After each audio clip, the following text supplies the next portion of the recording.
किसी को कोई प्रॉब्लम, डाउट, परेशानी?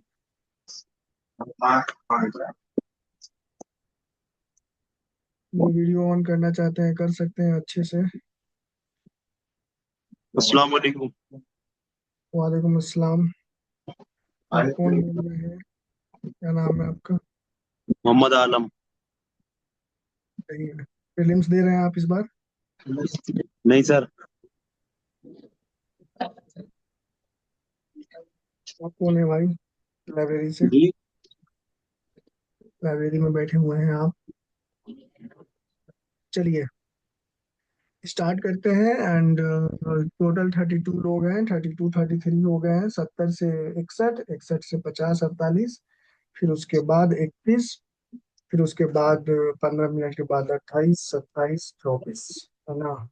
देखिए मैं तो भूल गया था, एंशियंट हिस्ट्री भी बचा हुआ है, मेडिवल भी बचा हुआ है, तो दो नहीं डेली तीन लेके चलेंगे। ठीक है, स्क्रीन शेयर करते हैं और डायरेक्ट टॉपिक पे आते हैं। टाइम कम है और जल्दी से खत्म करते हैं। ठीक है, चलिए। की नेशनलिस्ट ऑर्गेनाइजेशन, ठीक है, इंपॉर्टेंट ऑर्गेनाइजेशन इसमें देखते हैं। सभी लोग लगभग आ चुके हैं और ठीक है,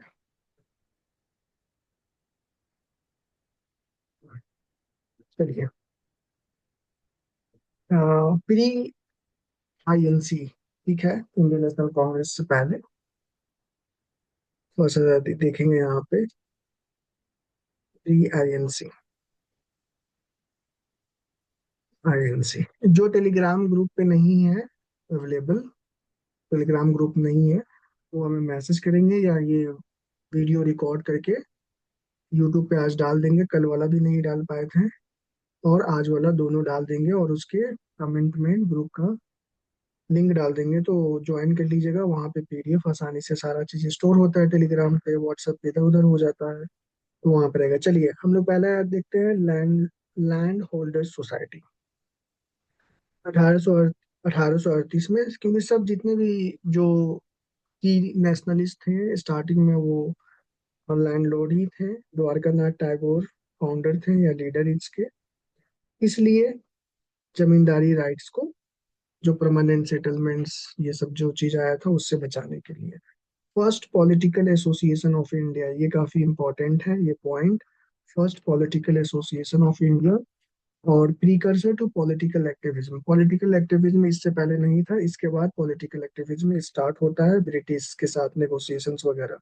फिर उसके बाद अगला है British India society 1843। William Adam, ये ब्रिटिशर्स थे, advocate for the Indian welfare, Indians के भलाई के लिए काम करना चाहते थे। पब्लिश्ड जर्नल इन इंग्लैंड, और अर्ली ट्रांजिशनल एक्टिविज्म वाला पीरियड था।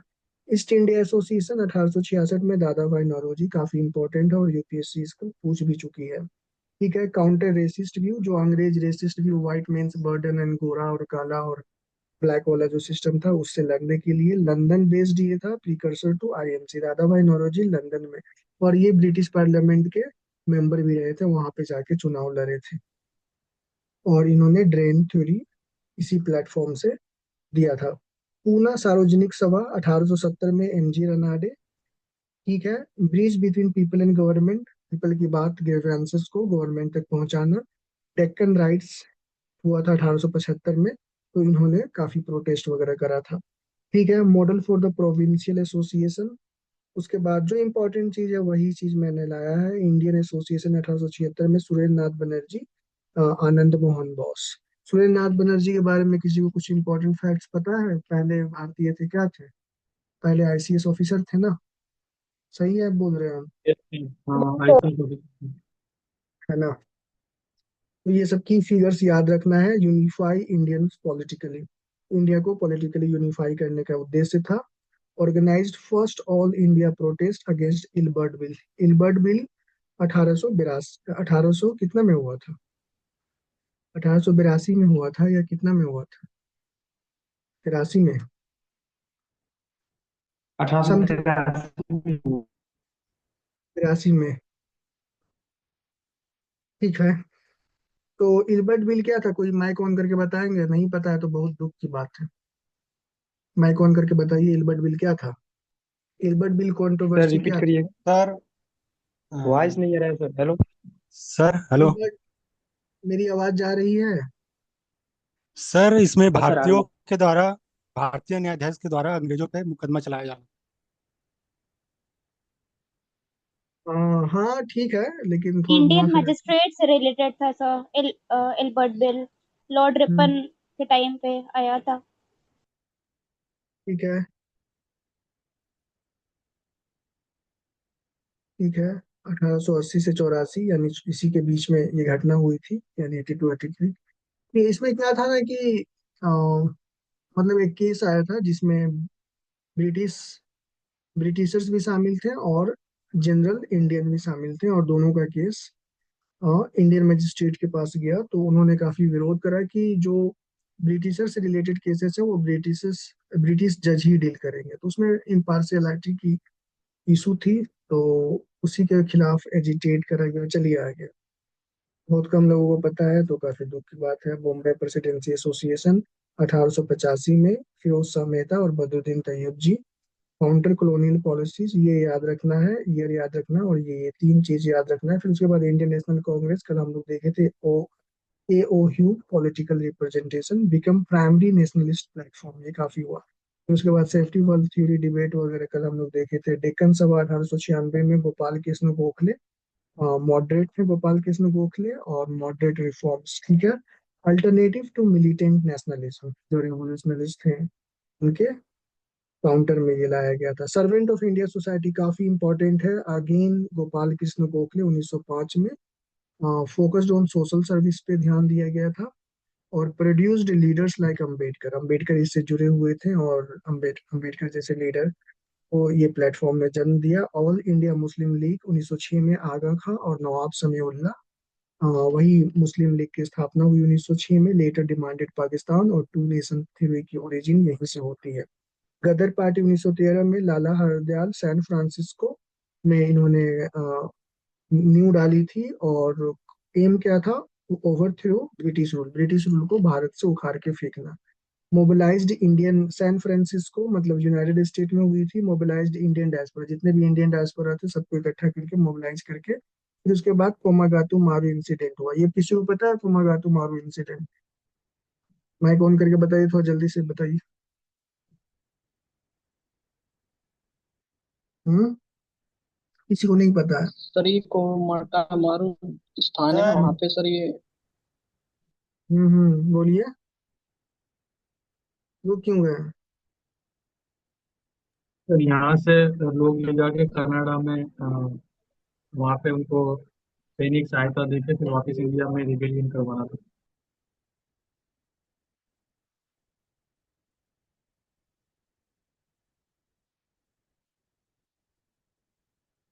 चलिए, नहीं पता है, जाके करिएगा। सर बोलिए। सर यहाँ के जो बाहर के जो जितने भी पंजाबी और मुसलमान थे, उन लोगों को एक जहाज में ले जाकर कनाडा में गए थे संघर्ष के लिए। बट कनाडा में उन्हें प्रवेश नहीं करने दिया, और वापस बंगाल बंगाल पश्चिम बंगाल में भेज दिया, और उन्हें बंगाल में ही विद्रोह के दौरान उन्हें फांसी की सजा दे दी। सर हम्म, सर सर, कामाघाटू मारू एक जापानी कोयला परिवहन जहाज था शायद। जापानी जहाज होगा, लेकिन इंसिडेंट क्या हुआ वो था?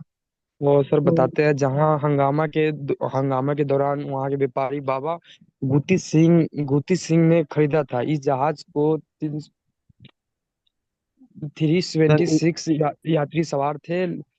और यह जहाज 4 अप्रैल 1914 को हैंगसंग हांगकांग हांगकांग से कनाडा के वैंकूवर के लिए रवाना हुआ। Okay sir, right. हम्म, और कनाडा में प्रवेश के असुवि सॉरी सर, थोड़ा याद नहीं, रिकॉल नहीं कर पा रहे सर। सर ये जो ठीक है है। जहाज जो कामागाटा मारू है, हाँ अ, ये जापानी जहाज था और इसमें जो है भारतीय लोगों को प्रशिक्षण देने के लिए कनाडा भेजा जा रहा था। जहाँ पे उस टाइम पे उन्होंने एक नया नियम लागू किया, जिससे कि उन जो वहाँ पे जो लोग जा रहे थे प्रशिक्षण के लिए, इनको लिया नहीं गया। इसीलिए जो है ये इंसिडेंट हुआ था। क्या हुआ था? मतलब कि उन लोगों को वहाँ एंट्री नहीं मिली थी, जिसकी वजह से इनको वापस भेज दिया गया था, फिर इन्होंने इंडिया में आके जो है प्रशिक्षण लिया था।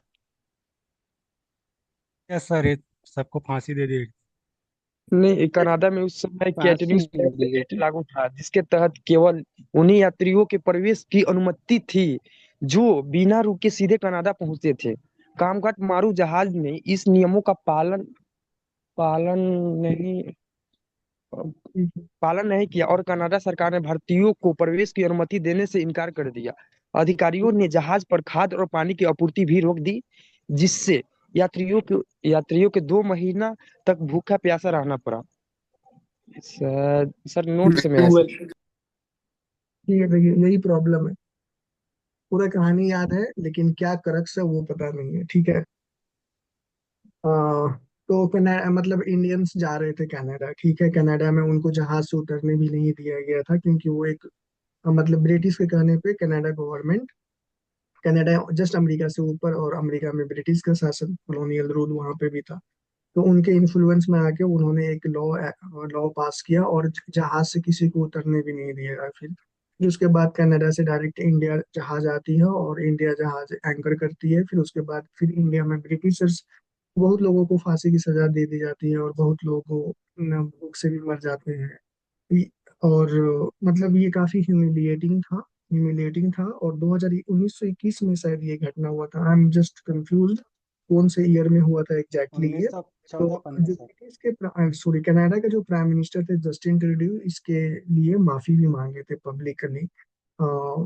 21 में हुआ था या 1921 में। तो शायद ईयर मुझे याद नहीं आ रहा है। तो फर्स्ट 100 साल हो वर्ल्ड वॉर जाने के के टाइम सर। कारण उन्होंने पब्लिकली करा था। तो ये काफी इंपॉर्टेंट है एग्जाम से रिलेटेड। ठीक है, चलिए पूरा देखिए, पूरा कहानी पता है लेकिन ठीक है, सही है। चलिए अगला देखते हैं, खुदाई खिदमतगर। ठीक है, अच्छा लगा सुन के शिवम। 1929 खान अब्दुल गफ्फार खान इसको लीड करे थे, नॉन वायलेंट रेसिस्टेंस। और इनको सीमांत गांधी, यानी इंग्लिश में इसको बोलते हैं फ्रंटियर गांधी के नाम से भी जाना जाते थे। सीमांत गांधी, सीमांत ऐसे लिखेंगे या ऐसे लिखेंगे, सीमांत गांधी। ठीक है, मोबाइल देख के बोल रहे थे क्या शिवम आप? नो सर, नोट्स में था, नोट्स में ऐड किए हुए थे। अच्छा ठीक है। तो ये काफी इंपॉर्टेंट है। और रेड शर्ट मतलब इनको लाल कुर्ती के नाम से भी जाना जाता था, ये लाल कुर्ती पहनते थे। ठीक है। अगला है हिंदुस्तान सोशलिस्ट, और ये यूपीएससी इस पे क्वेश्चन भी पूछ चुकी है खुदाई खिदमतगार से। अब इसका मतलब, ठीक है। अगला है Hindustan socialist republic association, HSRA। ठीक है, 1928 में चंद्रशेखर आजाद और भगत सिंह, आर्म्ड रेवोल्यूशन इनका था कि मतलब आर्म्ड रेबिलियन करके ब्रिटिशर्स को यहाँ पे मतलब वायलेंस में हिंसक रास्ता अपनाकर ब्रिटिशर्स को भारत से ढकेलना। Conducted major attack, Saunders Saunders का मर्डर, और असेंबली पे बॉम्ब भी फेंका गया था। ठीक है, शिफ्ट टू सोशलिस्ट आइडियोलॉजी, और सोशलिस्ट आइडियोलॉजी की तरफ शिफ्ट हो गए बाद में जब ब्रिटिश द्वारा एक्शन लिया गया। All India trade union Congress, AITUC. ठीक है, 1920 में NM जोशी। ठीक है, सोशलिस्ट टेंडेंसी, वर्कर्स राइट के लिए फाइट करने लगे। फिर फर्स्ट नेशनल ट्रेड यूनियन था। ये सब यही फैक्ट याद रखना। इंडियन लिबरल फेडरेशन 1919 में SN बनर्जी। फिर उसके बाद कॉन्स्टिट्यूशनल रिफॉर्म्स। ठीक है। फिर oppose non cooperation movement. Elimination technique में हमने एक चीज वहां पे मेंशन नहीं करा था। एक यूपीएससी का क्वेश्चन था जिसको इस मेथड से भी करके सॉल्व किया जा सकता था। कोई ऑर्गेनाइजेशन था, मुझे एग्जैक्ट याद नहीं है, लेकिन मैं अभी बता दे रहा हूँ यहाँ पे, तो आपको वो एलिमिनेट करना आ जाएगा। जैसे बंगाल का कोई बंगाली मैगजीन था, नाम से ही पता चल जाएगा आपको, बंगाली मैगजीन था। और उसमें ऑप्शन मान लेते हैं ये दिया हुआ, SN बनर्जी, दूसरा सुभाष चंद्र बोस, तीसरा स्वामी सच्चिदानंद, और चौथा तिलक। ठीक है। तो बंगाली मैगजीन नाम से ही लग रहा है कि बंगाली मैगजीन। ठीक है। अ, कोई बंगाली मैगजीन का नाम बताइए।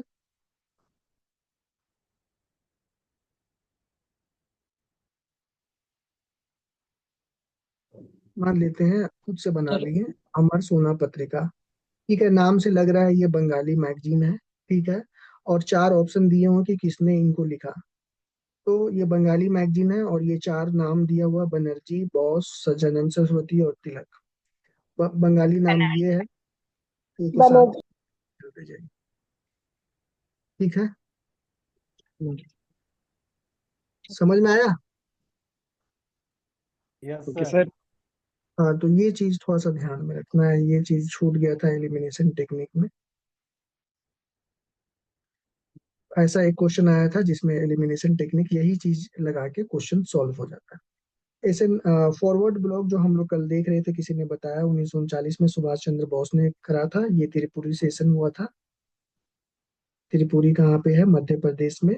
और रेडिकल नेशनलिज्म और स्प्लिट फ्रॉम कांग्रेस, कांग्रेस से अलग होके सुभाष चंद्र बोस रिजाइन दे देते हैं और फॉरवर्ड ब्लॉक की स्थापना करते हैं। आईएनए फॉर्मेशन नीति, यहीं से आईएनए को ट्रेस कर सकते हैं कि फॉरवर्ड ब्लॉक से आईएनए तक पहुंचे थे Subhash Chandra Bose. All India Kisan Sabha 1936, Swami Sahajanand Saraswati, peasant right के लिए led Tebhaga movement. Tabassum mic off करिए। लेड तेभागा मूवमेंट, ठीक है,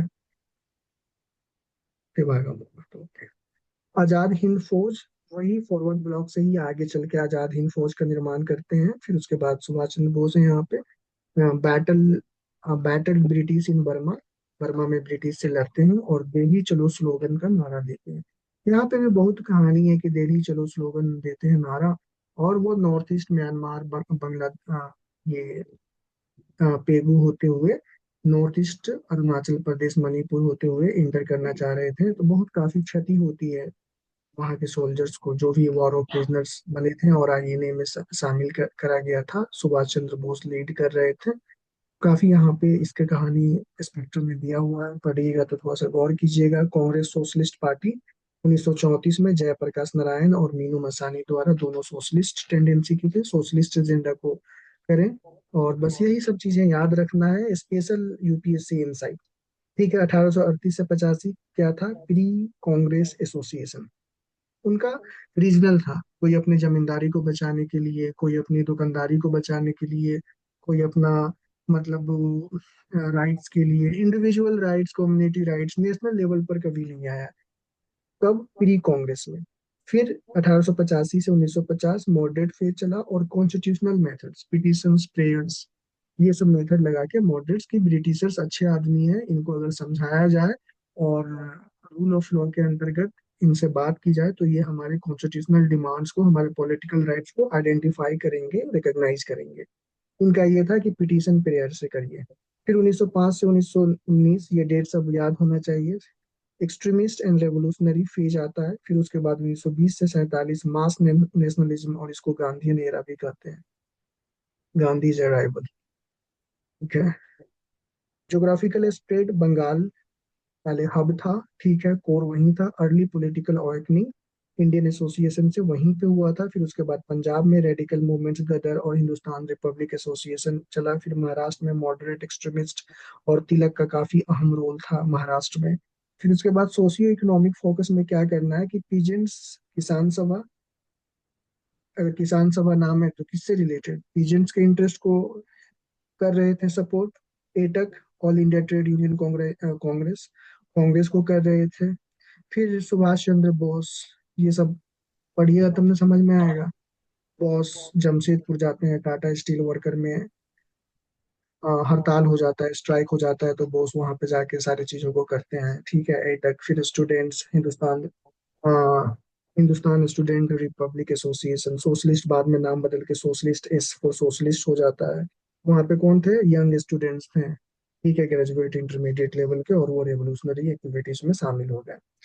मेमोरी विजिटर में first political organisation land hold society, first all India organisation Indian association, first socialist organisation Congress party. ये सब एक एक लाइन में याद रखना है। नौरोजी ने ईस्ट इंडिया एसोसिएशन की स्थापना की। होम रूल लूप में तिलक की काफी योगदान था। फिर बॉस ने फॉरवर्ड ब्लॉक और आईएनए काफी योगदान दिया। और यूपीएससी 2019 से 23 में कैसे कैसे क्वेश्चन पूछे हैं, देखिए। सिग्निफिकेंस ऑफ पूना सार्वजनिक सभा, ठीक है। ये किस लिए? आंसर में क्या फोकस था? Model for provincial political association, difference between home rule leagues, ठीक है, तिलक अपना चला रहे थे उधर, फिर बेसेंट एनी बेसेंट चला रही थी साउथ में। फिर हिंदुस्तान सोशलिस्ट रिपब्लिक एसोसिएशन का आइडियोलॉजिकल बेसिस क्या था? सोशलिज्म प्लस आर्म्ड रिबेलियन या armed revolution. Comparative analysis, moderates pre 1995, 1885 से 1905, पिटीशंस, प्रेयर्स एंड डिबेट। ठीक है, गोल क्या था? Reform with in system, system में रह के हमें सुधार करना है। कौन कौन से वैसे लोग थे? एजुकेटेड इलीट्स थे। एग्जाम्पल, इंडियन एसोसिएशन और आईएनसी के जो अर्ली फेज था, ये वाला फेज। फिर उसके बाद एक्सट्रीमिस्ट रेवोल्यूशनरी ऑर्गेनाइजेशन, 1905 के बाद जो सूरत स्प्लिट होती है, स्वदेशी कोलकाता में जो बंगाल में स्वदेशी मूवमेंट आया, फिर वहां से स्वदेशी को ऑल इंडिया लेवल पे ले जाना चाहते थे, और फिर वही ये लिमिटेड वाला रिफॉर्म विद इन सिस्टम ये कह रहे थे कि नहीं, बंगाल में ही रहने दो, अभी टाइम नहीं आया है सही। ठीक है, तो मास मोबिलाइजेशन एंड आर्म्ड स्ट्रगल के तरफ लेनिएंट थे। कंप्लीट इंडिपेंडेंस चाहते थे। स्टूडेंट्स थे, पीजेंट्स थे, वर्कर्स थे, जो ज्यादा मार्जिनलाइज्ड और डिप्राइव्ड थे, और उनका एक्सप्लॉयटेशन ज्यादा हो रहा था। और Ghadar party, Hindustan socialist republic association, ये दो प्रमुख ऑर्गेनाइजेशन हैं जो एक्सट्रीमिस्ट और रेवोल्यूशनरी ऑर्गेनाइजेशन से डील करते हैं। बस इसमें कोई एक्स्ट्रा इन्फॉर्मेशन नहीं है, ये सारी मॉडर्न स्पेक्ट्रम पॉलिटी से लिया गया है। ठीक है, आगे चलते हैं, टाइम कम है।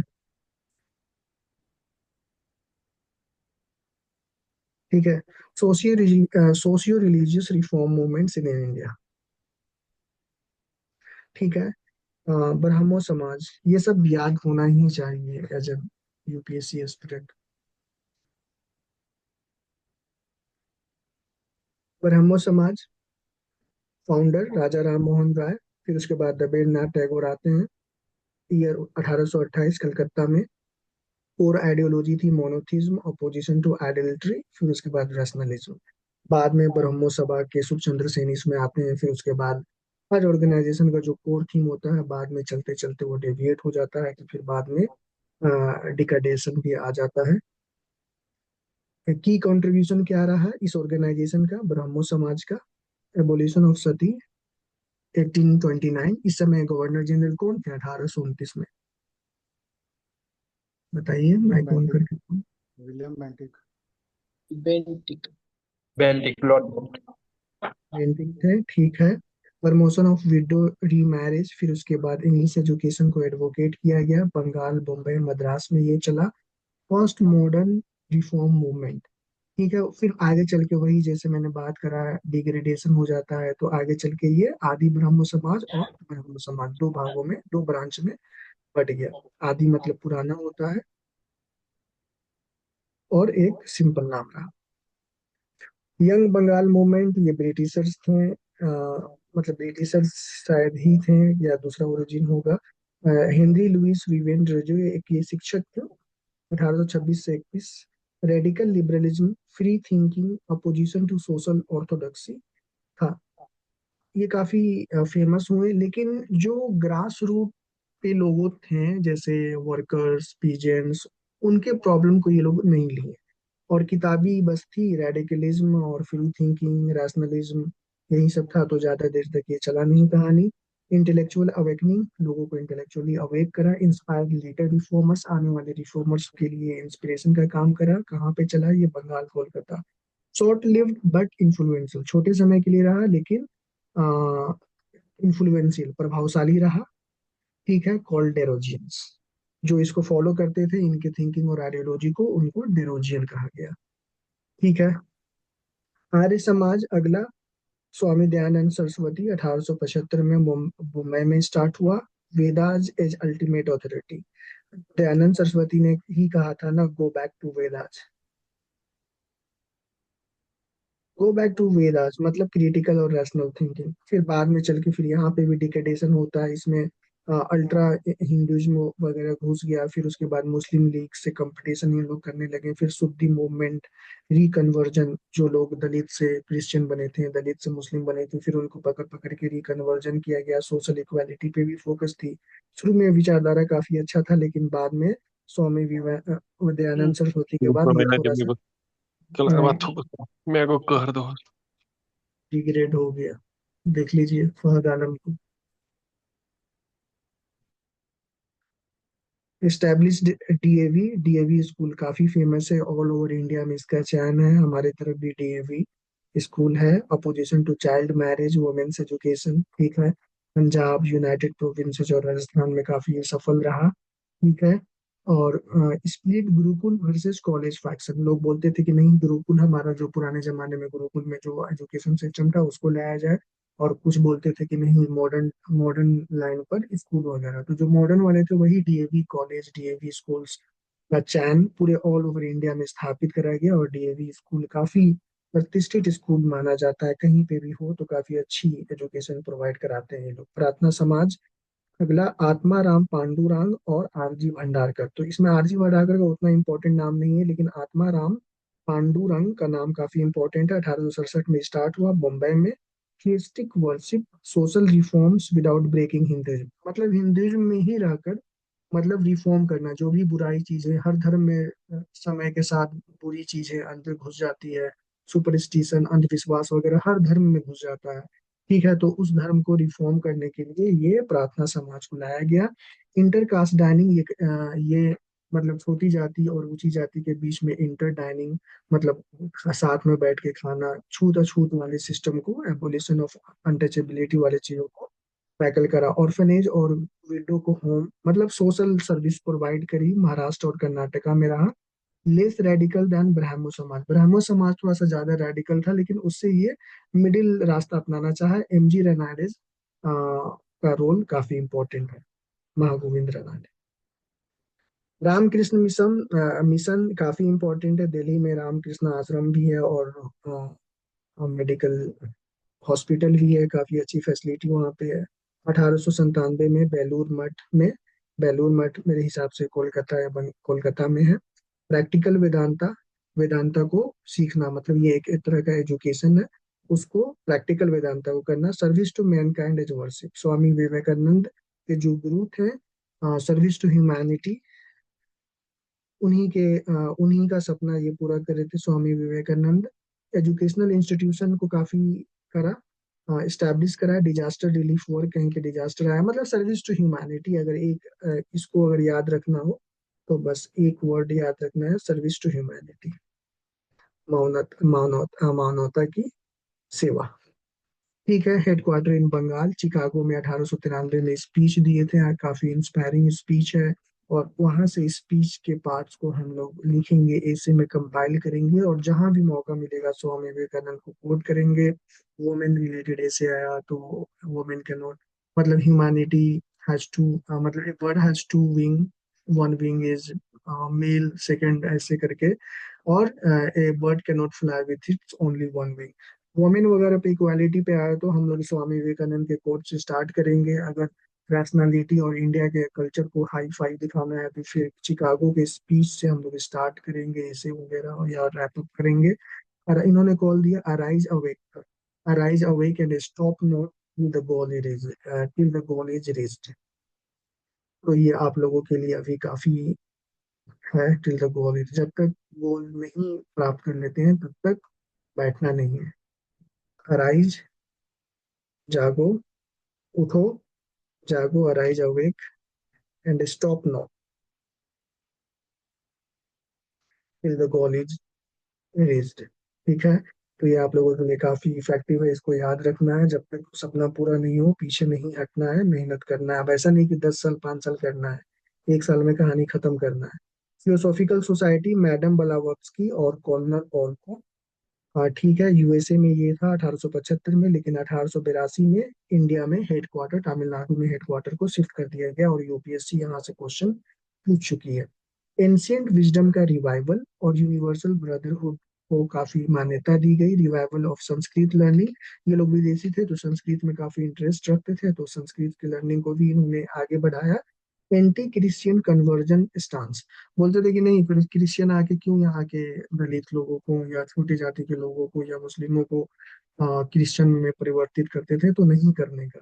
तो ये लोग एंटी क्रिश्चियन कन्वर्जन स्टांस, लेकिन नहीं करना है, ये विरोध में रहते थे। मद्रास अडेयर में इनका था। एनी बेसेंट बाद में लीडरशिप लेती हैं 1893 में। सेंट्रल हिंदू स्कूल 1898 में हिंदी एनी बेसेंट ही खोलती हैं, जो बाद में यही चल के बनारस हिंदू यूनिवर्सिटी बन जाता है। मैं बनारस हिंदू यूनिवर्सिटी गया था, वहाँ पे ये कॉलेज भी देखा था, सेंट्रल हिंदू स्कूल। उस जमाने में इतना अच्छा अच्छा इंफ्रास्ट्रक्चर बना था, अब बन ही नहीं पाता है।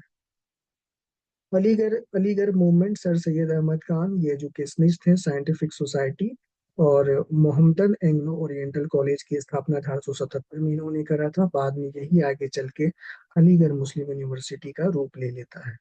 ठीक है, एंटी कांग्रेस स्टांस था, क्योंकि इसलिए इनका यहाँ पे मुझे थोड़ा सा सही लगा, क्योंकि कांग्रेस सिर्फ इलीट की थी, एडवोकेट्स, जमींदार, जो वर्कर्स, ये तो बाद में जब गांधी आए तो कांग्रेस को जमीनी स्तर पे ले गए। तो ये पहले इलीट्स का ही ये ऑर्गेनाइजेशन माना जाता था, वकील दलील ऐसे बोलते थे लोग। फिर फाउंडेशन ऑफ एएमयू 1920 में हुआ, फिर उर्दू का प्रमोशन में काफी प्रॉब्लम्स आया, तो फिर ये थोड़ा सा कॉम्युनल इंस्टेंस लेने लगे। ठीक है, अपोजिशन टू पर्दा सिस्टम, और ये काफी रिलीजियस रिफॉर्म लेके आए कि वुमेन को पर्दा सिस्टम को त्यागना चाहिए, और ये वो इज नॉट। पढ़िएगा डिटेल से, united provinces two nation theory की सीड बोलते हैं लोग, यहीं से स्टार्ट हुआ था। और इन्होंने एक जर्नल लिखा था, तहजीबुल इखलाक, ये भी यूपीपीसीएस में पूछ चुका है। सिंह सभा, ठीक है, इसको छोड़ देते हैं।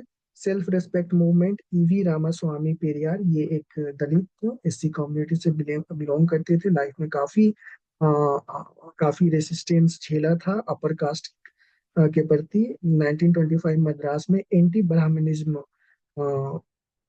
थे, रैशनलिज्म को प्रमोट करें और वुमेन्स राइट्स को अपहोल्ड करें। और अपोजिशन टू हिंदी इम्पोजिशन, की साउथ से थे तो हिंदी क्यों मेरे ऊपर थोप रहे हो, ऐसा उनका स्टांस था। टेम्पल एंटी एक्टिविज्म, क्योंकि टेम्पल एंट्री उस समय जो छोटे जाति के लोग थे उनको टेम्पल में एंट्री डिनाई किया जाता था, तो उसके खिलाफ भी ये प्रदर्शन किए। ये कहाँ से थे? तमिलनाडु में। और बाद में द्रविडियन मूवमेंट फाउंडेशन ये आगे जाके बना। There has been question from self respect, हाँ, सेल्फ रिस्पेक्ट मूवमेंट यूपीएससी पूछ चुका है। ठीक है, सिंप्लीफाइड मैरिज रिचुअल्स, जो आज भी यही है। शादी आप लोगों का होगा ना, अभी नहीं, 3 4 साल 5 साल के बाद तो समझ में आ जाएगा कि हमारी सोसाइटी ने शादी को इतना एग्जैगरेट कर रखा है कि जब तक 10 लाख रुपए नहीं हाथ में हो तो बेटी का शादी नहीं करना है, बेटे का शादी नहीं करना है, बेटा आईएएस निकल गया तो फिर अच्छे से पैसा उसा लेना है, ये करना है, वो करना है। ठीक है, तो इन्होंने जो सेल्फ रिस्पेक्ट मूवमेंट है, ईवी स्वामी पेरियार, जिसका मतलब निक नेम पेरियार था, उन्होंने बोला था, नो गॉड नो रिलीजन, कोई भगवान नहीं, कोई धर्म नहीं, ऑल आर इक्वल, सब एक। Comparative analysis of major movements, Brahmo Samaj का देखते हैं, reform Hinduism, English and vernacular दोनों मिक्स था, वुमेन राइट्स को अपहोल्ड करा।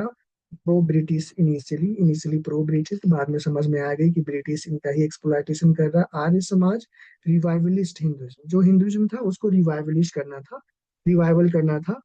और ये रिवाइवलिस्ट वर्ड में और रिफॉर्म में, ये दोनों में अंतर है। ये पुरानी चीजों को रिवाइवल करना, जैसा चला आ रहा था वैसा ही इसको उभारना, लेकिन यहाँ पे कुछ गलत चीजों, जैसे सती हो गया, अनटचेबिलिटी हो गई, उन सब चीजों को पीछे छोड़ के आगे हिंदुइज्म को ले जाना है। अलीगढ़ मूवमेंट था, जो सर सैयद अहमद खान, तो वो बोल रहे थे कि इस्लाम थोड़ा सा बैकवर्ड लुकिंग है, तो उनको थोड़ा सा मॉडर्नाइज करना है, एजुकेशन में पार्टिसिपेशन रेट बढ़ानी है, वेस्टर्न और प्लस दोनों इस्लामिक को कंबाइन करके चलना है।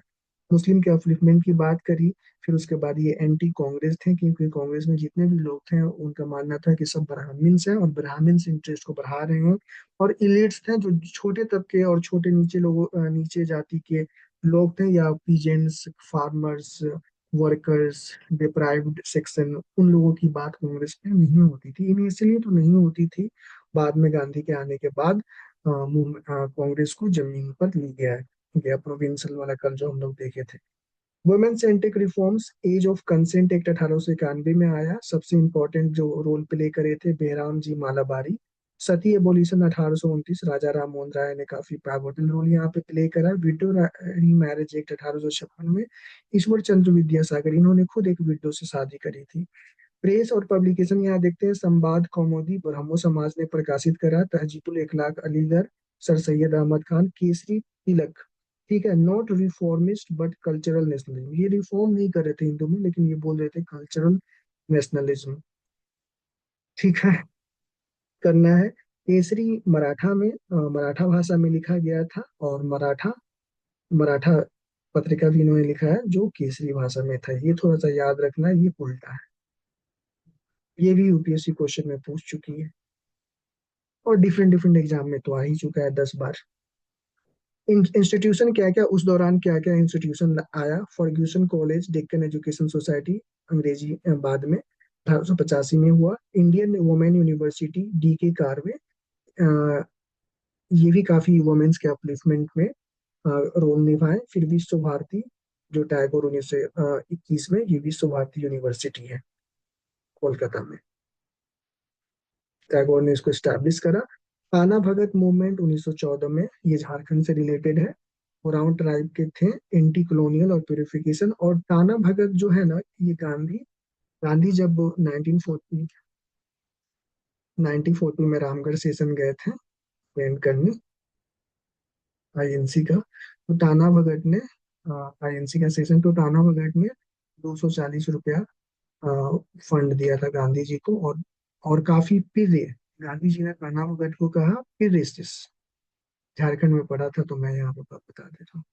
ठीक है, टाना भगत मूवमेंट। टाना भगत काफी इंपॉर्टेंट है यहाँ पे, गांधी से रिलेटेड, और इनको गांधी का अनुयायी भी कहा गया, फॉलोअर, अनुयायी।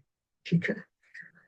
सत्य महिमा धर्मा उड़ीसा, ठीक है, ये उड़ीसा में चला। जैसे उड़ीसा वाले होंगे तो उनको ज्यादा पता होगा। Anti cast and monotheistic. फिर फाउंडर मूवमेंट रिफॉर्म, जैसे 2021 में पूछ लिया था बिरसा मुंडा के बारे में, 2-3 क्वेश्चन यहाँ से पूछते, 2 क्वेश्चन आ गया था बिरसा मुंडा। तो जो स्टेट के जो सबसे टॉप लीडर्स हैं जो एंटी ब्रिटिश मूवमेंट में पार्टिसिपेट करें, तो उनको थोड़ा सा देख लेना है। रॉय फाउंडेड ब्राह्मो सभा इन 1828, 1828 में। दयानंद आर्य 1875 में। Vivekananda practical Vedanta 1897। First girls school Savitri Phule 1848 में। फर्स्ट विडो रीमैरिज, यही सब है, रिपीट हो रहा है। पेरियार सेल्फ रिस्पेक्ट मूवमेंट 2022 में पूछा गया था। ज्योतिबा फुले सत्याग्रह 2021 में। थियोसॉफिकल सोसाइटी एजुकेशन रूल 2023 में एक सीडीएस में पूछा गया था। फिर उसके बाद बंगाल में कौन कौन सा मूवमेंट चला? बंगाल में ब्राह्मो समाज, यंग बंगाल, ठीक है, इंग्लिश एजुकेशन फोकस था। महाराष्ट्र में प्रार्थना समाज, Satyashodhak Samaj, anti cast radicalism. Punjab में आर्य समाज, सिंह सभा और रिलीजियस आइडेंटिटी पॉलिटिक्स। तमिलनाडु में सेल्फ रेस्पेक्ट मूवमेंट। तो एटलीस्ट ये मूवमेंट सब याद आए तो पता चलना चाहिए कि ये कौन से क्षेत्र में था, कौन से रीजन में था। बस यही है, थोड़ा सा अपना बेसिक अंडरस्टैंडिंग को थोड़ा सा पढ़ना पढ़ना तो वही है, कोई नया चीज तो यहाँ पे कोई नया line out of the box नहीं लाया गया। लेकिन पढ़ते समय हमें किन किन चीजों को ध्यान रखना चाहिए, क्या क्या सोचना चाहिए, ठीक है।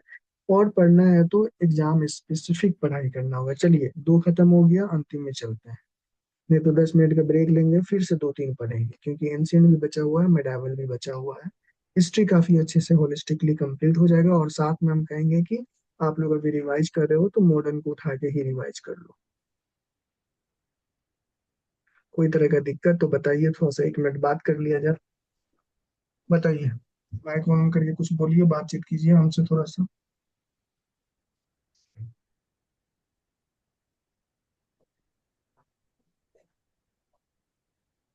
लेकिन बोलिएगा नहीं आप लोग, मैसेज से बात करिएगा। Going good sir, so that, ठीक है। ध्यान रूप, आपकी तबीयत कैसी है? ठीक हूँ सर, अब पहले से ठीक ठीक है। हूँ। प्रियंका कैसी चल रही है प्रिपरेशन? सब पहले से बेहतर है। आवाज इतना धीमा क्यों है? तबीयत वगैरह ठीक है तबीयत सबका? खराब है अभी। तबीयत खराब कर रही हैं आप लोग? ठीक है, आरिफ बोल रहे हैं कि ठीक है। फिरदौस कौन है? फिरदौस लड़का है या लड़की है?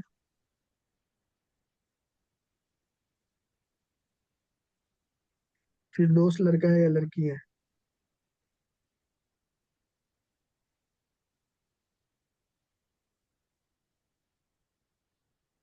और वीडियो तो रिकॉर्ड हो रहा है। वीडियो अगर किसी को लग रहा है कि टाइम थोड़ा सा जा रहा है तो रिकॉर्डिंग स्पीड बढ़ा के देख लेना है, ठीक है। रिकॉर्डिंग देख सकते हैं, एक भी लोग रहेंगे तो चलता रहेगा सेशन।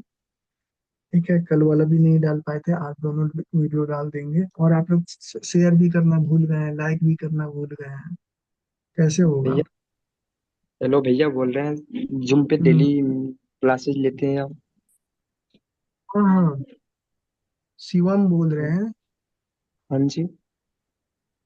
तो आपको नहीं मालूम, आप तो डेली अटेंड करते हैं, मतलब वो चलता है, कभी कभी ब्रेक हो जाता है। हाँ।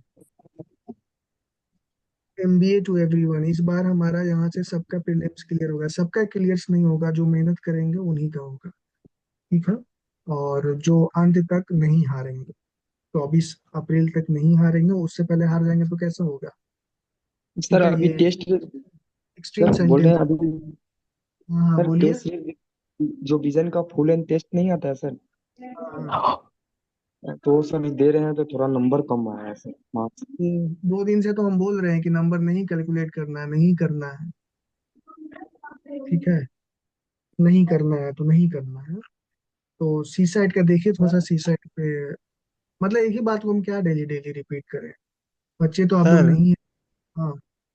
हाँ कभी पावर नैप लेता हूँ ना तो सर, तो ये नींद में भी याद करता हूँ ऐसा लगता है सर। हाँ, तो वो अच्छा है ना कि आप पूरे तरीके से पढ़ाई में, बैटरी डाउन हो गया, आप पूरे तरीके से पढ़ाई में आप लगे हुए हैं। हाँ, अच्छी बात है ना, सपना आना चाहिए, सपना आ रहा है मतलब आप पूरे तरीके से इन्वॉल्व हैं। नींद में भी सबकॉन्शियस माइंड में सब चीजें चल रही हैं। देखिए, रिवीजन काफी इंपॉर्टेंट है, रिवीजन को काफी इंपॉर्टेंस देना है, और बाकी नए चीजों को पढ़ने से अवॉइड करना है। और नए चीजों को पढ़ने से अवॉइड करना है। सीसैट पे थोड़ा सा ध्यान देना है, high yielding high priority topics को कवर करना है। और डीमोटिवेट नहीं होना है, डीमोटिवेट होगे तो अपना ही नुकसान होगा, एक तो हेल्थ डिटेरियोरेट होगा, मेंटल प्रेशर बनेगा। ठीक है, परफॉर्मेंस हैम्पर होगा, तो डीमोटिवेट होने का कोई फायदा नहीं है, नुकसान है, तो वैसा काम क्यों करें जिससे हमें नुकसान मिले। ठीक है, सर तो लगता सर हाँ, मैं अभी लगता है ना डिमोटिवेट, तो मैं चैट जीपीटी से बात कर लेता हूँ सर। आप हमसे भी बात कर सकते हैं। सर ठीक है, आप हमें फोन करके, डायरेक्ट फोन करके बात कर सकते हैं, जब आपको ऐसा लगे चैट जीपीटी से क्यों करना है बात, आप हमसे बात यस सर। करिए। ठीक है, और बोलिए। तो चैट जीपीटी से बात नहीं करना है, वो फिर आपको, वो ह्यूमन नहीं है ना, थोड़ा सा निगेटिव वर्ड यूज करेंगे तो फिर वो आपको निगेटिविटी की तरफ नहीं ले सर, जाए। वो सर, वो मतलब वो साथ में चलते हैं सर, मतलब एक ही माइंड सेट से बना दिया हूँ सर उनको, हम्म, तो तो आप इसके अकॉर्डिंग जेमिनी, नहीं रहते हैं। तो चैट जीपीटी में टाइम ज्यादा वेस्ट होता होगा वॉइस वाला में, तो जेमिनी नहीं ट्राई करिए। सर। Yes sir. सब्सक्रिप्शन ले रखे हो क्या? सर फ्री ऑफ नहीं, तो हम कॉस्ट भी वाला। यूज करते हैं ना भाई, हम तो दिन भर वही यूज करते हैं, जेमिनी इस्तेमाल कीजिए।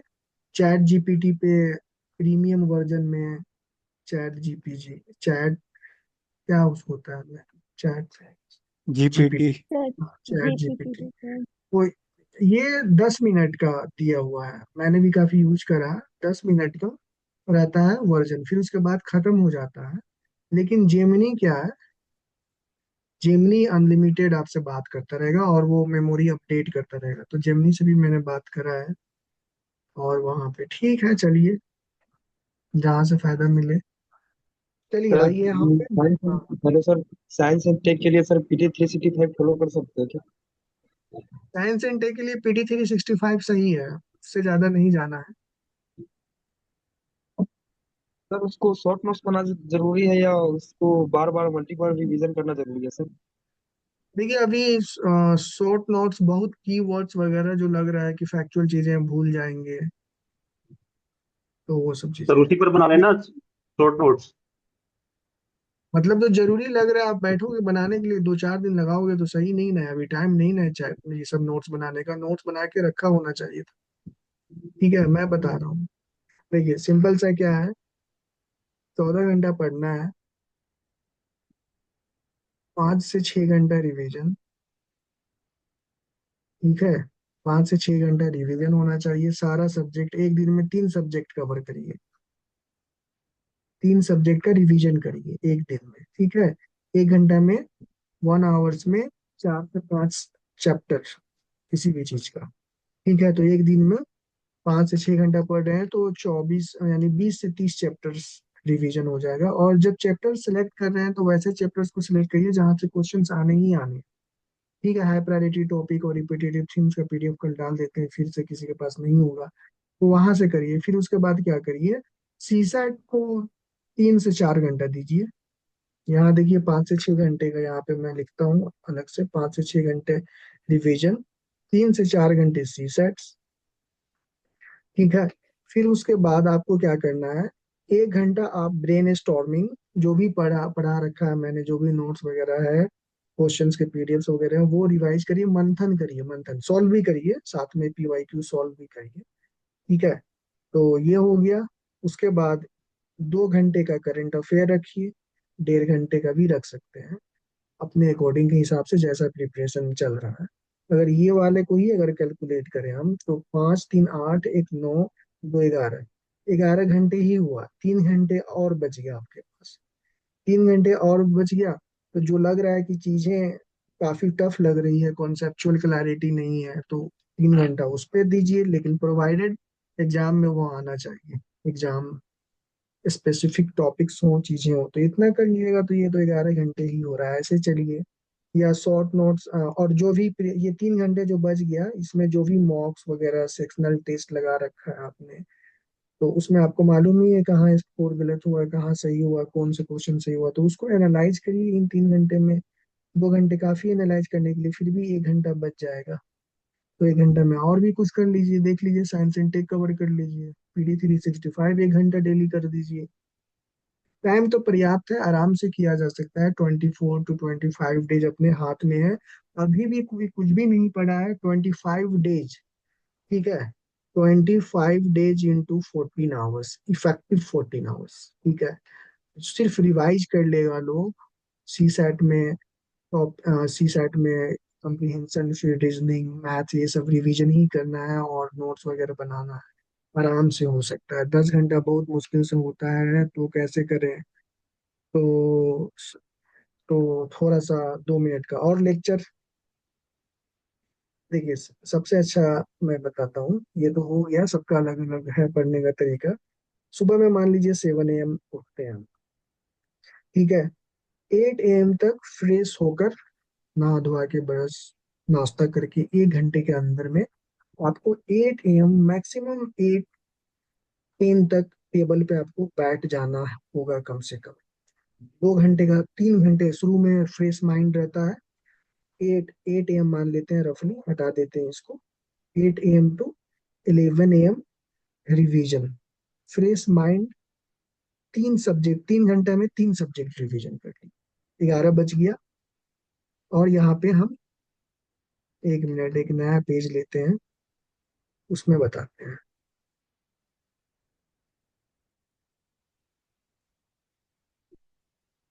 तो 8 AM से हम टेबल पे बैठे अपना, और 11 AM तक 3 आवर्स का स्लॉट लगाए, और इसमें 3 सब्जेक्ट्स को रिवाइज करें, 1 1 घंटा, 1 आवर, 1 आवर ईच। यहाँ पे 3 घंटा हो गया। फिर आधे घंटे का ब्रेक लिए, एकदम चिल होके पढ़ना है, और 2 घंटे का स्लॉट लगाए, 1:30 PM। ठीक है, उठना नहीं है, मोबाइल स्विच ऑफ, पापा का भी फोन आए, नहीं उठना है।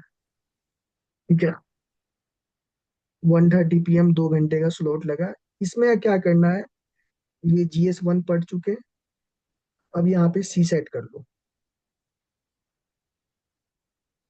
1:30 पे लंच करें, और 1.5 घंटे का ब्रेक होना चाहिए। और इसमें नैप, पावर नैप, इसमें पावर नैप, 5 घंटे पढ़ चुके हो आप, तो थोड़ा सा पावर नैप लेना है, 25 मिनट का पावर नैप। 1:30 पे हमने स्टडी टेबल छोड़ा था, 1 घंटा। 2:45 पे हमें किसी भी कीमत पे आ जाना है, और थोड़ा सा फास्ट करना चाहता हूँ, फास्ट कर सकते हैं। 2:45 to 4:45, फिर 2 घंटे का स्लॉट लगा। ठीक है, अब इसमें क्या करें, पीवाईक्यू सेक्शनल मॉक, ये सारी चीजें जो दे चुके हैं, उसको एनालाइज करें और रिवाइज भी करें। फिर उसके बाद 4:45 यहाँ पे 15 मिनट का ब्रेक, 15 मिनट का ब्रेक। और 5 PM से फिर 2 घंटे का स्लॉट, चाय वगैरह पी लिए इसमें। वैसा नहीं कि 5 बजे, 5:05 भी हो गया तो 5 मिनट उधर घसका दो, ठीक है, रिजिड नहीं है। 7 PM, 7 PM तक ये हो गया 2 घंटे का स्लॉट। फिर आधे घंटे का, फिर 2 घंटे इसमें आप शीशे डाल दो या कोई दूसरा चीज डालो, जो भी आपको लग रहा है, जो जो आप प्रायोरिटी कर रहे हो। फिर 30 मिनट्स का ब्रेक, घर पे बात कर लीजिए, जो बाहर रहते हैं आप, फोन कॉल्स वगैरह, गर्लफ्रेंड है तो गर्लफ्रेंड से बात कर लीजिए, बॉयफ्रेंड है तो बॉयफ्रेंड से बात करिए, ठीक है, फोन कॉल कर लीजिए। और आधे घंटे का ब्रेक हो गया। और अगर डिनर यहाँ पे लेना चाहते हैं तो डिनर भी ले लीजिए। फिर उसके बाद डिनर जब ले रहे हैं तो 1 घंटे के अंदर आपको डिनर करके टेबल पे आ जाना है। तो फिर 8 PM से मान लेते हैं डिनर कर लिए, डिनर लिए तो अपने हिसाब से टाइम कर लीजिएगा। फिर 2 घंटे का स्लॉट लगाना है और 10 PM हो गया, ठीक है, 2 आवर्स। फिर यहाँ पे रिवीजन डाल दीजिए। फिर आधे घंटे का, फिर 30 मिनट्स का ब्रेक। फिर उसके बाद 12 12 AM पे कहानी खत्म। तो 10 PM मान लेते हैं, 10:15 से स्टार्ट करते हैं तो 12:15 पे कहानी खत्म कर दीजिए। यहाँ पे भी 2 घंटे का स्लॉट और यहाँ पे भी 2 आवर्स का स्लॉट। अब हम देखते हैं कितना घंटा हुआ, कितना आराम से ब्रेक ले लेके कर रहे हैं। दो, दो, 2 4, 2 6, 2 8, 2 10, 3 13 घंटा, टोटल 13 आवर्स। कोई प्रॉब्लम नहीं है, ऐसे करके स्लॉट बना लीजिए। 13 घंटा भी ऐसे पढ़ लेते तो बहुत अच्छी बात है, ठीक है। तो इसको फॉलो करिए। अब इसमें बैठिएगा, आप कुर्सी पे बैठ ही नहीं पाइएगा 2 घंटे, तो इसमें हम और आपके घर वाले क्या करें और यूपीएससी क्या करे। 11 बजे से 11:30 बजे बैठना है तो 4 बार उठिएगा आप। फिर 8 बजे से 11 बजे पूरे एकदम मोबाइल वोबाइल स्विच ऑफ, जो भी डिस्ट्रैक्शन वाली चीजें हैं सबको दूर करके 13 घंटा पढ़ लेना है। 13 घंटा नहीं भी पढ़ पाते हैं, 1 घंटा चलिए हटा भी दिए तो 12 घंटा पढ़ लीजिए, काफी है 12 घंटा इफेक्टिवनेस के साथ। 12:15 पे छोड़ देना है, कंप्लीट हो चाहे नहीं हो। फिर अगले दिन के लिए सो जाना है, नेक्स्ट डे। नेक्स्ट डे फिर गुड मॉर्निंग। चलिए आइए चलते हैं।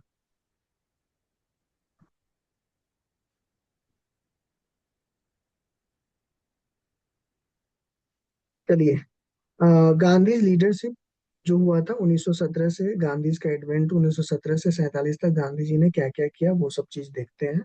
सबसे पहले यहाँ पे एक चीज याद रखना है कि थोड़ा सा ये सिस्टम में मतलब वो सही से ऑर्गेनाइज नहीं हो पाया, तो यहाँ पे हम बता दे रहे हैं। गांधी ने क्रोनोलॉजिकल ऑर्डर में, 13 घंटा काफी है। अब क्या मतलब, अब इससे ज्यादा क्या हम बताएं, डेली डेली एक ही चीज। सी से चंपारण,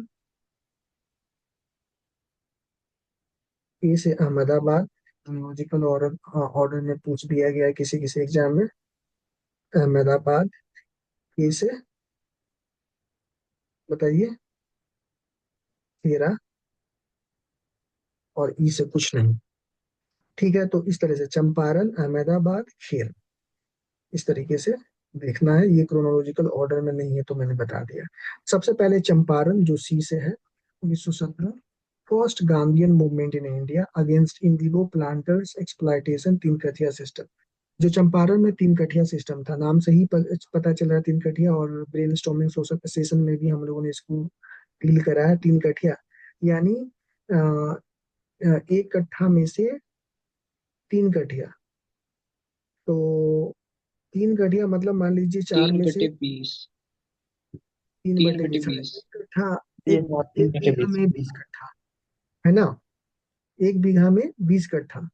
तो 20 कट्ठा में से 3 भाग आ, उनको इंडिगो लगाना, मतलब नील की खेती करनी पड़ती थी। और एग्रीकल्चर में भी पढ़े होंगे कि नील की खेती मतलब ये कमर्शियल क्रॉप्स है, और ये मिट्टी के उर्वरक यानी सॉइल के फर्टिलिटी को बहुत जल्दी डिग्रेड करता है, मतलब ज्यादा से ज्यादा एनर्जी लेता है, न्यूट्रिएंट्स लेता है, और सोयल को 2-3 सालों के बाद उनको छोड़ दिया जाता है for regaining the momentum, regaining the nutrients and all.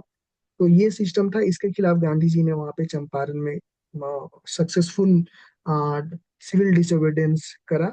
और गांधी को इनवाइट करने वाले जो व्यक्ति थे राजकुमार शुक्ला, यूपी पीसीएस और बिहार पीसीएस में पूछा गया है, वो लोकल पेजेंट थे।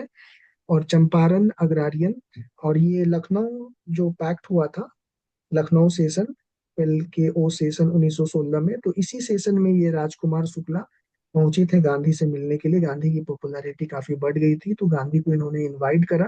तो यही राजकुमार शुक्ला ने इनवाइट करा, तो फिर 1917 में गांधी बिहार चंपारण पहुंचे। चंपारण अग्रारियन एक्ट 1918 में आया। Gandhi first successful implication of satyagraha, पहली बार गांधी ने सक्सेसफुल इंडिया में सत्याग्रह करा। अगर इंडिया वर्ड ना हो तो साउथ अफ्रीका में ऑलरेडी कर चुके थे, तो वो स्टेटमेंट गलत हो जाएगा। Role of British planters versus Indian rights, British planters और इंडियन रैयत, जो इंडियन कृषि फार्मर थे, उनके बीच में ये था। उसके बाद खेरा होता है। अहमदाबाद आना चाहिए ऐसे क्रोनोलॉजिकल ऑर्डर में, लेकिन खेरा हम लोग देखते हैं 1918। Peasant protest against revenue collection despite crop failure, ऐसी बात कही गई थी कि अगर क्रॉप फेल हो जाता है मौसम की वजह से या किसी और दूसरे वजह से, मॉनसून डिले होता है, तो टैक्सेस नहीं लगेंगे, लेकिन वहां पे जबरदस्ती टैक्सेस वसूला जा रहा था। First use of non cooperation, यहाँ पे असहयोग, मतलब असहयोग करना है, टैक्स मांगा जा रहा है, टैक्स नहीं देंगे हम।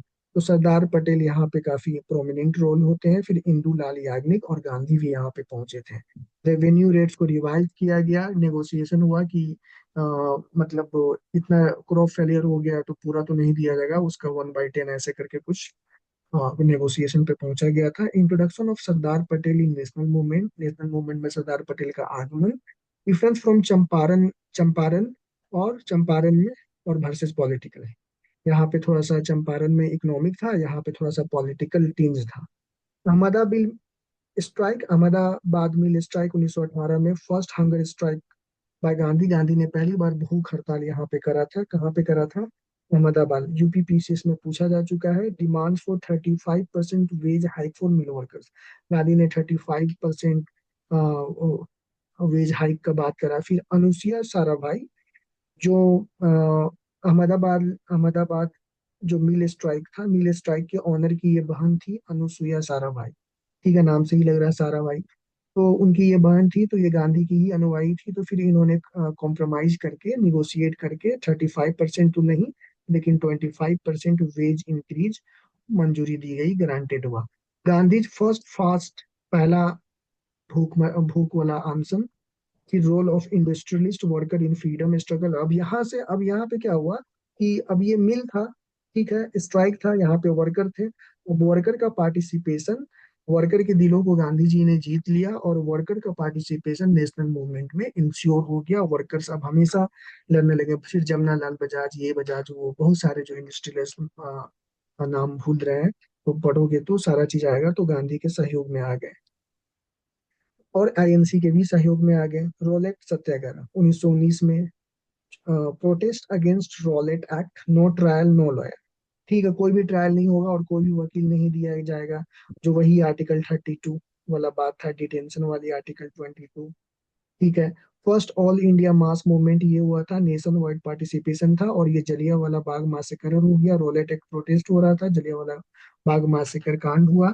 फिर रीजनल फ्रॉम नेशनल मूवमेंट, इसको अब रीजनल लेवल पे पंजाब में चल रहा था, तो इसको नेशनल लेवल पे ले गया गया ठाकर। गांधी कॉल फॉर सत्याग्रह, ठीक है, 6 अप्रैल 1919। यही सब है।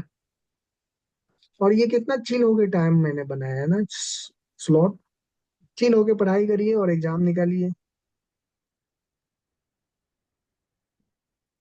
एकदम रिलैक्स होके, कोई टेंशन नहीं है। Non cooperation movement.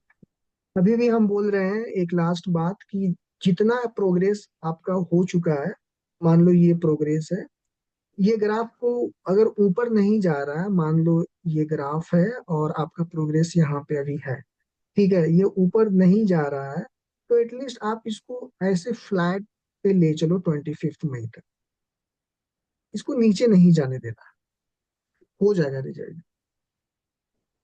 ठीक है, ये जो ग्राफ है ऐसे ऐसे बढ़ता जाता है, इसको बढ़ नहीं रहा है तो कोई बात नहीं, लेकिन इसको नीचे नहीं आने देना है, ऐसे नीचे नहीं आने देना है। इसको एटलीस्ट फ्लैट लेके चलो कि जितना है उतना कैरी फॉरवर्ड करना है। 25 मई को एग्जाम तक जितना इंफॉर्मेशन है उतनी ही इंफॉर्मेशन से एग्जाम निकाला जा सकता है with right mindset. Non cooperation movement NCM 1920 से 22 फर्स्ट नेशनल मास मूवमेंट, ठीक है। Boycott of schools courts council, boycott किया गया। अली ब्रदर्स का यहाँ पे काफी इंपॉर्टेंट रोल होता है, मोतीलाल नेहरू भी यहाँ पे आ जाते हैं। ये जेल नेहरू के फादर थे। विड्रॉ आफ्टर चौरी चौरा, चौरी चौरा के बाद एनसीएम को वापस ले लिया जाता है गांधी जी के द्वारा। इम्पैक्ट ऑन एजुकेशन हुआ, स्वदेशी मतलब नेशनल कॉलेजेस वगैरह आए, खादी का प्रमोशन हुआ, ठीक है। सीडीएम सिविल डिसोबीडियंस मूवमेंट 1930 से 34, दांडी मार्च हुआ, ये डेट याद रखना, 12 मार्च से स्टार्ट हुआ, 6 अप्रैल को खत्म हुआ। साल्ट सत्याग्रह, वही सरोजनी नायडू गांधी के साथ गई थी। अब्दुल गफ्फार खान का भी रोल यहाँ पे इम्पोर्टेंट हो जाता है। और 1931 में गांधी इरविन पैक्ट होता है, कल भी हम लोग देखे थे। इंटरनेशनल कवरेज मिला दांडी मार्च को, ब्रिटेन ब्रिटेन में भी इसको लाइव टेलीकास्ट किया गया। रोल ऑफ वुमेन, कमला देवी का नाम आता है, फिर कमला देवी चट्टोपाध्याय एक ही नाम है। क्विट इंडिया मूवमेंट 1942 में, डू और die call mass violent national movement. Aruna Asaf Ali women का नाम है, ऐसे में हुआ। सोसाइटी में लिखना हो, वुमेन एम्पावरमेंट में लिखना हो, ये सब वुमेन्स का नाम है, याद करके रखना है। यही सब हम लोग मेंस कैपिटल कोर्स में ये सब इंट्रोड्यूस करें, जो भी पढ़ा है उसी को कंसोलिडेट करना है। यूपीएससी की खास बात क्या है कि हमारे पास कंटेंट जो है ना कंसोलिडेटेड नहीं है एक जगह। कहीं कुछ वहां पे पड़ा हुआ है, कहीं उस सेक्शन में है, कहीं उस पॉलिटी मतलब उस जीएस पेपर 1 में है। सबको एक जगह कंसोलिडेट जो कर लेगा, उसको मेमोराइज कर लेगा, उसको रिप्रोड्यूस कर सकता है एग्जाम में, उसको मतलब ब्रेन ब्रेन में स्टोर कर सकता है, उन सारी चीजों को एक जगह स्ट्रक्चर्ड वे में स्टोर करके उसका एग्जाम निकल जाएगा। मेंस में क्या है, कंटेंट इनरिच्ड आंसर लिखेंगे, आपको मार्क्स मिलेगा। कंटेंट नहीं रखेंगे, हवा में बातें करेंगे, अपने आर्गुमेंट्स को जस्टिफाई नहीं कर पाएंगे, सब्सटेंशिएट नहीं कर पाएंगे, you are not going to fetch the marks. तो मार्क्स फेच करने के लिए आपको सॉलिड आर्गुमेंट देना होगा। कुछ भी बोल रहे हैं आप, एक एग्जाम्पल नीचे डाल दिए, आपका आर्गुमेंट सब्सटेंशिएट हो गया, एग्जामिनर सेटिस्फाइड हो गया, ठीक है, और आपको मार्क्स मिल जाएगा, आपका रास्ता आगे खुलेगा। Suppressed brutally, quit India movement को अंडरग्राउंड रेडियो ब्रॉडकास्ट चला। फिर उसके बाद पैरेलल गवर्नमेंट सतारा था हम लोग। फिर उसके बाद बिहार में जयप्रकाश नारायण लीड करे थे। गांधी जिन्ना टॉक्स 1944 में हुआ। Last attempt to prevent partition, Gandhi ji ने जिन्ना को प्रधानमंत्री पद का न्योता भी दिया था, लेकिन जिन्ना नहीं माने। 18 लेटर्स एक्सचेंज, 18 लेटर्स एक दूसरे के बीच में एक्सचेंज हुई, लेकिन कुछ भी नहीं हुआ। फेल्ड और two nation theory prevailed, Gandhi का अटेम्प्ट फेल हो गया और टू नेशन थ्योरी जीत गया।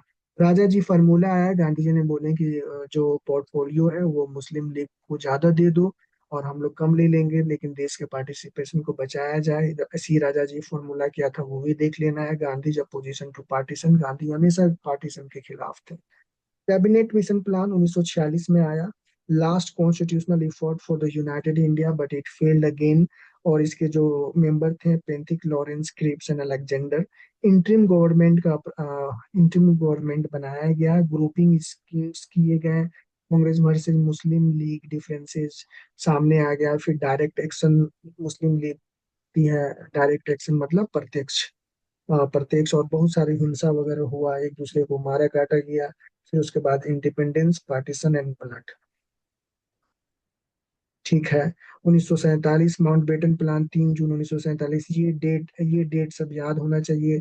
3 जून 1947 इंडियन इंडिपेंडेंस एक्ट, ये लास्ट था, जुलाई 1947। लास्ट वायसराय नेहरू ने कहा कि आप ही रहो। फिर उसके बाद सी राजगोपालाचारी, तो उसके बाद लेते हैं C Rajagopalachari, if I am not wrong, Rajagopalachari. देखिए मेरा ब्रेन कितना धीमा काम कर रहा है।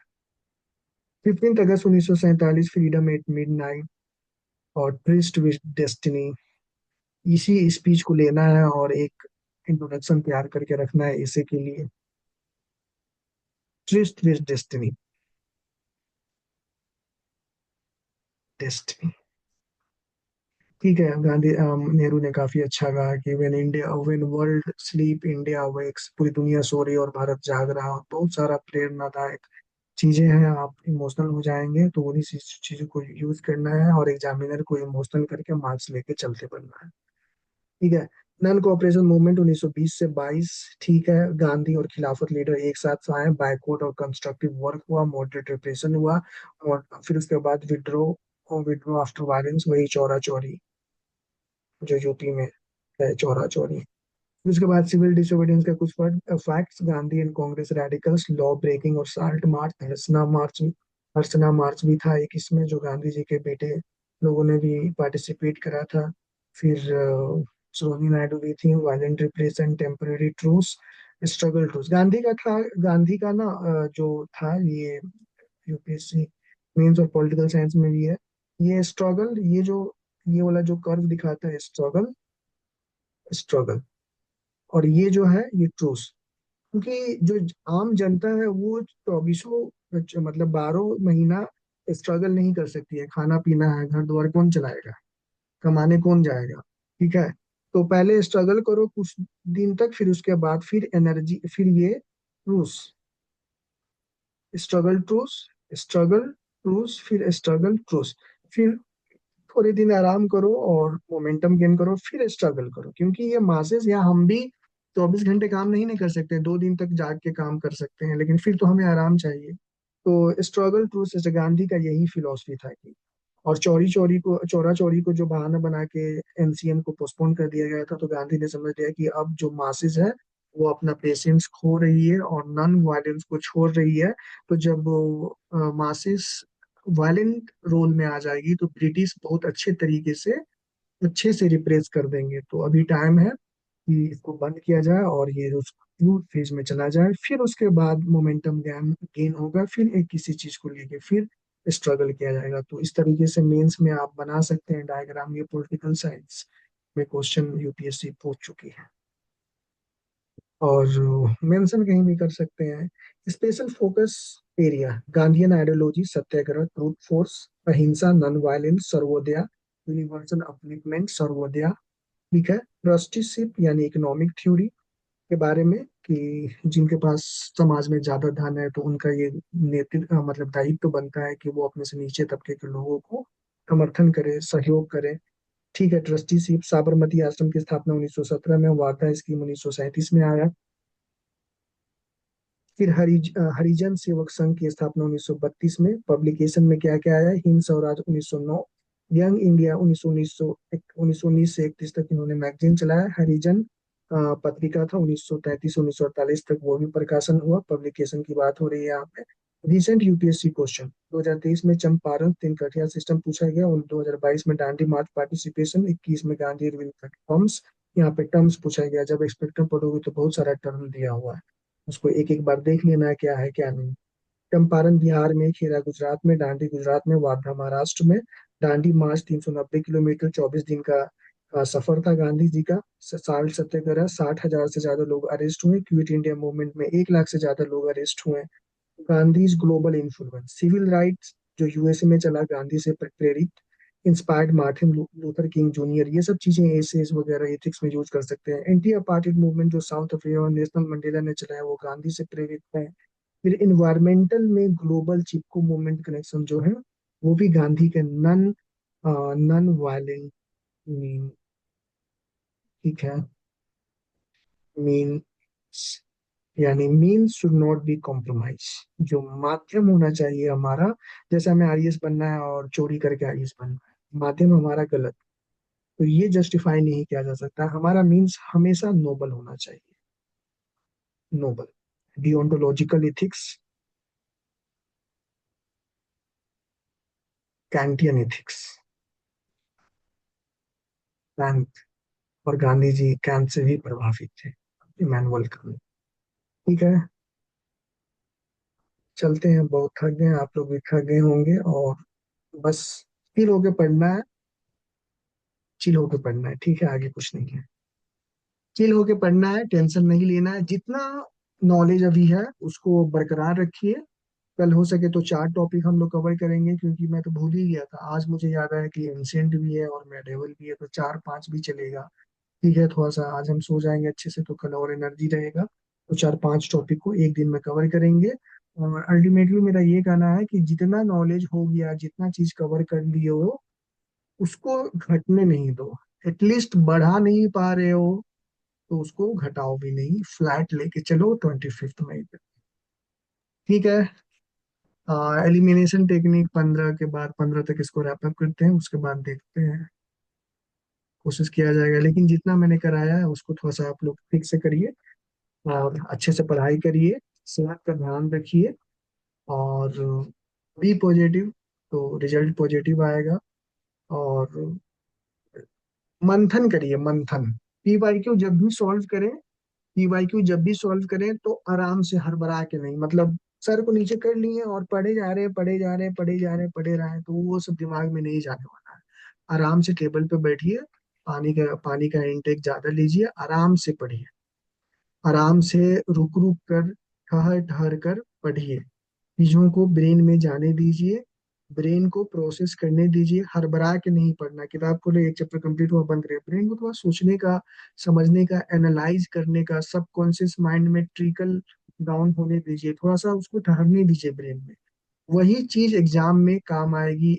ऑटोमेटिक क्लिक करेगा, एलिमिनेट करोगे ऑप्शंस, आंसर पहुंच जाओगे। ठीक है। तो थोड़ा सा रुक रुक कर, 2 मिनट 5 मिनट, थोड़ा सा दिमाग को रिलैक्स देके चीजों को थोड़ा सा समझ समझ कर पढ़ना है। और अभी का जो 25 डेज है, ये 2-3 महीने के बराबर है। प्रीलिम्स के बाद मान लो अगर 2 महीना मिलता है फिर से प्रीलिम्स तैयारी करने का, तो ये 25 दिन के मुकाबला नहीं कर सकता। अभी high pressure, high intense competition है, और अभी का माहौल बहुत ही खतरनाक है। लेकिन एग्जाम के बाद ये 25 दिन नहीं मिलने वाला है। तो try to utilise this 25 days very effectively, और 100% दीजिए। 13 घंटा 14 घंटा पढ़ा जा सकता है। 25 दिन की बात है, मल्टीविटामिन लो, अच्छा डाइट लो, कर्ड लो, दही लो, दूध वगैरह का सेवन करो, फल फ्रूट्स खाओ। ठीक है। थोड़ा सा वॉक भी करिए, खाना खाकर वॉक करिए दोपहर में, 25 मिनट का, 15 मिनट का, 20 मिनट का भी। नींद नहीं आता है तो आंख बंद करके बेड पर लेट जाइए, इससे पूरा बॉडी को थोड़ा सा रिलैक्स फील होगा। फिर उसके बाद उठ जाइए। ठीक है। अब वो लेटने गए 4 घंटा सो गए तो प्रॉब्लम आपके अंदर है ना।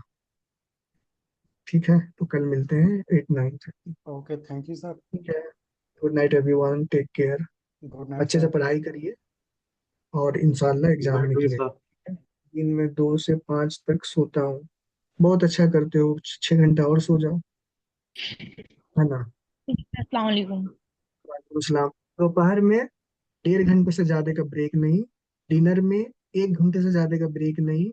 टी लेने गए, घर में टी या बाहर में टी, या टी शॉप पे जा रहे हो, 15 से 20 मिनट से ज्यादा नहीं। टी शॉप पे गए और बात करने लगे। फिर मैं एग्जाम्पल। ठीक है, चलिए कल मिलते हैं। ठीक है, good night everyone, take care. Health को अच्छे से प्रायोरिटाइज करिए, अच्छे से पढ़िए।